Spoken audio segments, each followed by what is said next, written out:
Hello everyone. After discussing about Ohm's law, resistance and resistivity in the last lecture, today we will continue the topics that we have left. थोड़ा सा recap करते हैं उसका. हमने Ohm's law discuss किया था. Ohm's law का statement आपको बताया गया था, V is equal to IR. Okay. उसके बाद रेजिस्टेंस की definition, obstacle in the path of electron. उसके बाद रेजिस्टिविटी का थोड़ा सा डिस्कशन हुआ था. चलिए, ये सारी चीज़ें बिल्कुल बेसिक बात हुई थी. आज इन्हीं के बारे में थोड़ा सा चर्चा करते हैं हम लोग. और रेजिस्टेंस है, उसके बाद रेजिस्टेंस का एक रेसिप्रोकल होता है, सिमिलरली रेजिस्टिविटी का एक रेसिप्रोकल होता है, जो कि आपको एक्स्ट्रा जानना है, जो कि आपको 10th में इसका डिस्कशन नहीं हुआ था. ओके. कल हमने एक प्यारा सा फार्मूला लिखा था किसका, R is equal to rho L by A, resistance is equal to rho L by A. ये होता है फार्मूला फॉर रेजिस्टेंस. तो रेजिस्टेंस मैंने बताया था कि obstacle in the path of whatever conductor, sorry electron in the conductor. तो similarly जैसे आपको रेजिस्टेंस पढ़ाया जाता है, वैसे ही एक वर्ड होता है कंडक्टेंस. अब नाम से थोड़ा सा फील आ रहा होगा कि हाँ, रेजिस्टेंस और कंडक्टेंस थोड़ा सा एक दूसरे के अपोजिट लग रहे हैं, कि किसी चीज़ को रेजिस्ट करना और फिर किसी चीज़ को कंडक्ट करना. ठीक है. तो जो आपको फील आ रहा है बाय द नेम, सिंपल वही चीज़ें हैं, जस्ट रेसिप्रोकल ऑफ रेजिस्टेंस. अभी मैं आपको, ये डेफिनेशन है इसकी, simply 1/R is equal to C. Resistance को हम R से डिनोट करते हैं, कैपेसिटेंस को C से. Capacitance is the reciprocal of resistance. Clear. तो इसका जो यूनिट होती है रेजिस्टेंस की, अभी कल मैंने बताया था, इसकी होती है ओम. ऐसे लिखते हैं, ओम का ये सिंबल होता है. ओके. ये सारी इसकी यूनिट होती हैं. तो इसकी जस्ट सबसे मजेदार चीज आपको दिखेगा, ओम, अगर रेजिस्टेंस की यूनिट ओम है तो कंडक्टेंस रेजिस्टेंस का उल्टा होता है, तो यूनिट भी उल्टी हो जाएगी. ओम का उल्टा क्या होता है? महो. ये तो लग रहा होगा सर क्या बात है, पलट दी उसको बस. हाँ, बिल्कुल. जिस रेजिस्टेंस का उल्टा कैपेसिटेंस, ओम का उल्टा महो.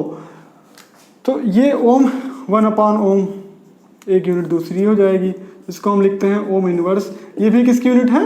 Conductance, because conductance is the reciprocal of resistance. दूसरा ये हो गया, एक हो जाता है इसका यूनिट होती है 7. ये आपकी यूनिट होती है किसकी? कंडक्टेंस की. ठीक. और ऐसे करके कई सारी बुक्स वगैरह में यूनिट आपको दिख जाएगी. ये रेजिस्टेंस और कंडक्टेंस की बात करें. इसके बाद जस्ट आपको यहाँ पर दिख रहा है रेजिस्टिविटी. अगर इस फॉर्मूले में अगर हम इसको पुट कर दें R की वैल्यू, तो C इज इक्वल टू हमको मिल जाएगी 1/, ये इधर हो जाएगा, ऊपर चला जाएगा, ये मिल जाएगा. इसको हम लोग रिप्लेस कर देंगे सिग्मा A/L. भाई सारी चीज़ें इसकी उल्टा हैं, तो सब फार्मूला वगैरह भी उल्टा होगा. तो इस सिग्मा को हम लोग डिनोट करते हैं किससे? जैसे हमारी रो क्या थी? रेजिस्टिविटी. तो ये हो जाएगी सिमिलरली कंडक्टिविटी. बस इतना आपको, ये सारा चीज़ें बिल्कुल समराइज, ज़्यादा नहीं पढ़ना है. Resistance, conductance, resistivity, conductivity. हाँ, इसकी अगर आपको यूनिट फाइंड करनी है तो व्हाट यू कैन डू, आपको यूनिट मैंने लिखने को बार बार बताया, पूरे साल 11th क्लास में हम लोग यही किए हैं. तो यहाँ से क्या करते हैं हम लोग, पहले उसका एक फार्मूला बना लेते हैं, RA/L. जिन्होंने 11th में थोड़ा सा भी ध्यान दिया होगा उनके लिए आसान है. तो R ओम, या ओम को सिंबल में ना लिख के आप ऐसे राइट कर दो. ओम. एरिया का क्या होता है आपका? एरिया को क्या लिखते हैं हम? Metre square. नीचे आपका लेंथ है रो एल बाई. ओके. तो ये आपका मीटर हो जाएगा, ये हो जाएगा ओम मीटर.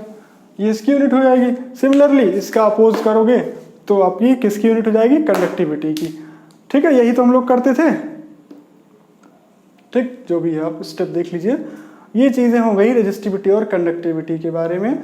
और इसके बाद आपको जब पढ़ना है, इलेक्ट्रिकल एनर्जी है, इलेक्ट्रिकल जो भी आपका हीट वगैरह पढ़ा जाता है, heating effect of the electric current. लेकिन इससे पहले अभी हम लोग अगर रेजिस्टेंस और रेजिस्टेंस के बारे में डिस्कस कर ही रहे हैं, तो साथ साथ पढ़ लेते हैं ग्रुपिंग ऑफ रजिस्टर्स, जो कि बिल्कुल इजी है आपके लिए, वो पढ़ लीजिए जल्दी से ताकि आपको बीच में गैप ना हो इसके। जैसे हमने कैपेसिटर पढ़ने के बाद तुरंत कैपेसिटेंस की ग्रुपिंग कर ली थी, वैसे यहाँ पर तुरंत मैं करके दिखा दूँ आपको, क्योंकि ये चीज़ें आपने 10th में पढ़ी हैं तो आपको टाइम नहीं लगना चाहिए इसको समझने में। और मैं क्या करूँगा, दोनों चीज़ें एक साथ लेके चलूँगा। ग्रुपिंग एक बार हम किस में करते हैं, सीरीज में, और एक बार पैरेलल में। मैं इसको डिराइव करता चलूँगा। आपको डायरेक्ट फार्मूला याद होना चाहिए, डेरिवेशन भी अगर आप याद कर रहे हैं तो बहुत अच्छी बात है। चलिए, ये होता है भाई रेजिस्टेंस का सिंबल। अच्छा, ये तो बताने की जरूरत नहीं है ना।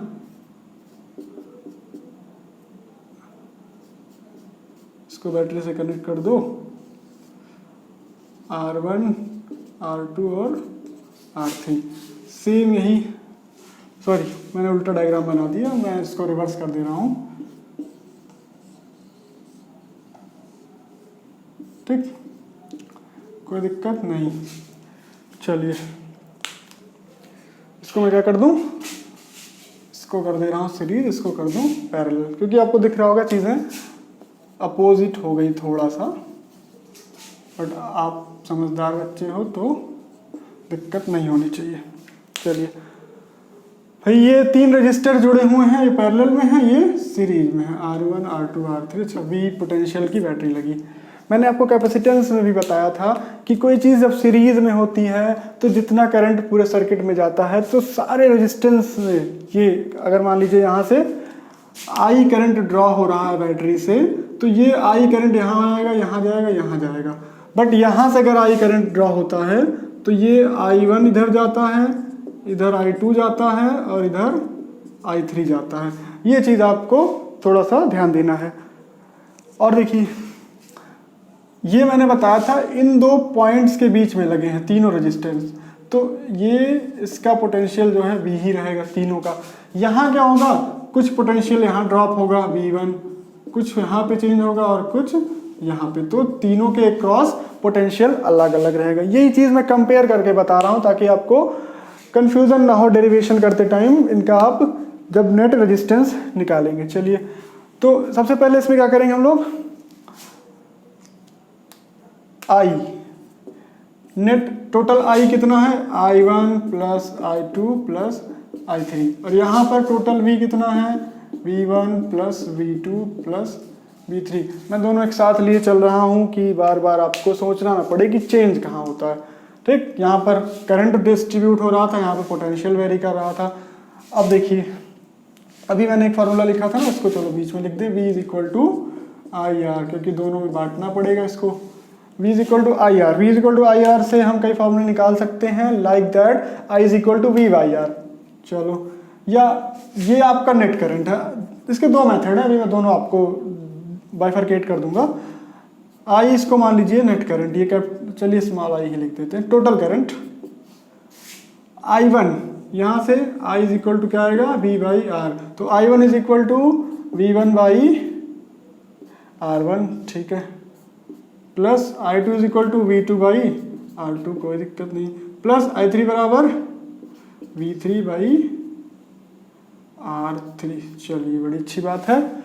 यहाँ पर आइए, V is equal to IR से ही काम चल जाएगा, तो V पकड़े रहिए। V1 is equal to I1 R1, V2 is equal to I2 R2, V3 is equal to I3 R3। सब बिल्कुल सब चीज़ें एकदम अच्छे से चल रही हैं, बस आपको थोड़ा सा दिमाग लगाना होगा। अब देखिए, यहाँ पर मैंने बताया है कि V सेम है, तो V1 is equal to V2 is equal to V3, क्या हम तीनों को V से रिप्लेस कर दें, कोई दिक्कत नहीं। यहाँ पर I1 is equal to I2 is equal to I3, तीनों को I से रिप्लेस कर दें, कोई समस्या नहीं होनी चाहिए। तो V कॉमन ले लें, चलो सबसे अच्छी बात।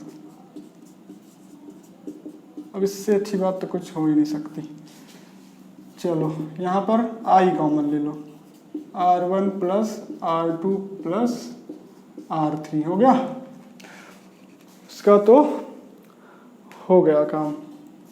देखिए, अब V इधर बुला लीजिए, I upon V 1 upon R1 plus 1 upon R2 plus 1 upon R3। फिर इसको इधर बुला लीजिए, I को R1 plus R2 plus R3। अब देखिए भाई कहाँ पे समस्या है। R V बाई आई, इधर V बाई आई करेंगे तो हमको क्या मिलेगा R, तो इस V बाई आई से हमको क्या मिला R, और ये पूरे सर्किट का R है, तो इसको हम इसलिए क्या लिखेंगे R equivalent is equal to R1 plus R2। ये हो गया अगर रेजिस्टेंस सीरीज में है।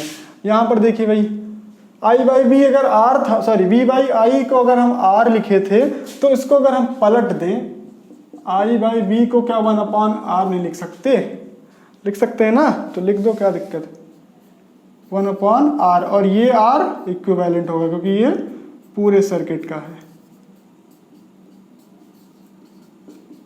आपको बड़े अच्छे से प्यारे से दो इक्वेशन दिख गए हैं, यही आपको रटने हैं। Equivalent resistance when they are connected in parallel, equivalent resistance when they are connected in series. Change मैंने बताया आपको कहाँ पर नोटिस करना है, इसमें पोटेंशियल सेम होता है क्योंकि पोटेंशियल दो पॉइंट के बीच की प्रॉपर्टी होती है, और उन दो पॉइंट के बीच जितने भी रेजिस्टेंस आप ऐड करोगे सबका potential difference, potential drop same होगा। यहाँ पर जो करंट आप ड्रॉ करोगे सर्किट से वो सारे करंट पूरे सर्किट में होते हुए जाएगा, और जो जो उससे बीच में टकराएगा सबको करंट देता हुआ जाएगा। ये हो गया ठीक। अब इसका एक स्टेटमेंट बुक्स में लिखा होता है जिसको आप पढ़ते हो तो सोचते हो कि ये कुछ नई चीज़ है। देखिए वो क्या लिखा होता है। अब भाई मान लीजिए R1 R2 R3 की जगह हम वैल्यू रख दें, चलिए रख दीजिए। R1 की वैल्यू मान लें 1, R2 की 2, R3 की 3, तो यहाँ तो हमको मिल जाएगा सेम, यहाँ पर भी मान लो R1 is equal to 1, R2 is equal to 2, R3 is equal to 3। तो देखो क्या हो जाएगा, क्या हो जाएगा कि यहाँ पर मिल जाएगा 3 2 5 1 6। अच्छा ये ओम में है, ध्यान रखना, मैं यूनिट नहीं लिख रहा हूँ, 6 ओम। यहाँ पर क्या हो जाएगा 1/1, 1/2, 1/3। तो ये अच्छे से अगर हम इसको जोड़ेंगे तो 6/5। और इसको ध्यान रखिएगा, गलती आप लोग करते हैं कि 1/R की वैल्यू है, हमको फाइंड क्या करना होता है R की वैल्यू, तो ये भी हमारा पलट जाता है। ये हो जाएगा आपका क्या 5/6 है आपका, सॉरी 1/6। लिसन वंस अगेन, आपने एलसीएम लिया है यहाँ पर 1 6 जा 6, 6 प्लस 2 3 जा 6, 3 और 3 2 जा, ये आपका 6 3 12 प्लस 11/6। इसको हम निकालेंगे 11/6, और जब उल्टा करेंगे तो 6/11 ओम। ठीक है, यहाँ एलसीएम लेना था। चलिए अब हमको क्या मिल गया, इस आंसर, इस छोटा सा न्यूमेरिकल करने के पीछे मेरा पर्पज क्या था। When the resistance are connected in series then the equivalent resistance will be greater than the greatest. तीन में से सबसे बड़ा 3, R1 R2 R3 में से सबसे बड़ा रेजिस्टेंस 3 ओम, ग्रेटर देन ग्रेटेस्ट बड़े वाले से भी बड़ा, जो इक्विवेलेंट रेजिस्टेंस आएगा वो बड़े वाले से भी बड़ा होगा। But whereas in parallel the net resistance, the equivalent resistance will be smaller than smallest. छोटा वाला कौन था 1, आंसर क्या आया 0 पॉइंट समथिंग। इसको अगर हम सॉल्व करें तो वी विल गेट 0, 11 का पहाड़ा 6 में 0 बार जाएगा, 0.5 फिर 5 करके कुछ आएगा ऐसे करके। तो 0.5 बड़ा है कि 1.0, सीधी सी बात है 1.0 बड़ा है। तो स्मॉलर देन स्मॉलेस्ट और लार्जर देन लार्जेस्ट, ये छोटी सी बात है जो आपको कभी कभी खोटी सी लगती है, लेकिन कुछ इसमें नया नहीं है। ये अच्छे से कर लीजिए, इंपॉर्टेंट होता है, आपके सर्किट डायग्राम पूछे जाते हैं, आपको नेट रेजिस्टेंस याद होना चाहिए। ओके, तो ये कर लीजिए, इसको प्रॉपरली न्यूमेरिकल समझ के एक लगा लीजिएगा, और सर्किट डायग्राम आप सॉल्व करते रहिए। ओके, आज लेक्चर में इतना ही, थैंक यू।